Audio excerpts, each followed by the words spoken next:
Business News. Sa kasikas sa Patigayon, presyo sa diesel may usba og kapin 5 pesos samtang gasolina may kunhod og piso. Si katropang Crystal Joy Felarca sa report. Magkalahi ang lihok sa presyo sa gasolina ug diesel karong adlaw Hunyo 9. Suma sa Department of Energy, ang diesel misaka og hangtod 5.77 pesos matag litro, samtang ang gasolina adunay rollback nga 1 peso hangtod 1.50 pesos matag litro. Ang maong forecast gibase sa bag-ong lihok sa global oil market, diin giingong mibalik ang mahal sa presyo sa krudo tungod sa padayon nga tensyon sa Middle East ug mga kahadlok sa posibleng kakuwang sa supply sa umaabot nga mga buwan.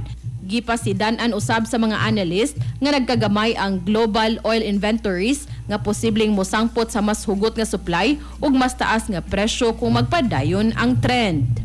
Para sa atong mga katropa nga gustong palig-unon ang immune system, malikayan ang ubo, hilanat labad sa ulo ug di makahilab sa tiyan, ang Santone Vitamin C, the alkaline vitamin C maoy haom alang kanato mga katropa. Alang sa nagkaiusang Pilipino para sa Pilipinas, kininyong katropa Crystal Joy Felarca, XFM News. Kasikas Express Balita. Santone Plus Gold, mapalit sa mga butika sa inyong lugar.